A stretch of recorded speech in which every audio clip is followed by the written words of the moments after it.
ल है 12 बजे दिउँसो को जान्छ ड्युटी? हामी जान्छौँ ड्युटी। हाम्रो छ ड्युटी यस्तो कबाडी। र हाम्रो मिस्टर प्रोपराइटर 12 बजे ड्युटी बोलाउँछ है हामीलाई हाम्रो मोदीले। अरू छुट्टी गरायो बेला भो हामी ड्युटी जाँदैछौँ। ल है के छ त आज हल्ली चल्ली सरलाई यता ल भन्नु पर्यो 2-4 शब्द। कस्तो लागिरहेको छ त कोरेसियामा? मौसमको बलबुत कारण चाहिँ अघि ड्युटी गर्नु पाइएन। अब धेरै चाहिँ होइन, अझै पनि गएर 50 युरो चाहिँ कमाएर आइन्छ। ल ल है ल घाम यस्तै हो।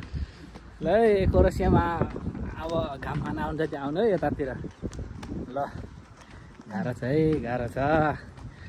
किन विदेश भनेर आएको? युरोप आएर राम्रो राम्रो लुगा लाएर घुमाउँला भनेको कतिको घुमाइ भइरहेछ त हाम्रो सरको। गोजी भएको पकेट चाहिँ छ 4-5 वटा कोट। ल यस्तै छ है, यस्तै छ। अब एकछिनमा गएर चाहिँ कम्प्युटर चलाउने त्यही हो। ल तर दायाँ बायाँ म हेर्न चाहिँ ठिक छ है सिन ठ्याक्कै। अब हामी बस्ने ठाउँ चाहिँ नेपालभन्दा अझै राम्रो होला, सफा पनि छ।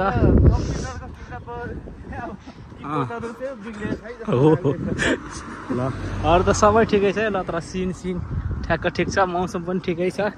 अलिक मान्छे कबाडी भयो त्यति हो। मान्छे कबाडी चाहिँ होइन, नभेटेर हौ। ल है त गाइस, यो है कोरेसिया।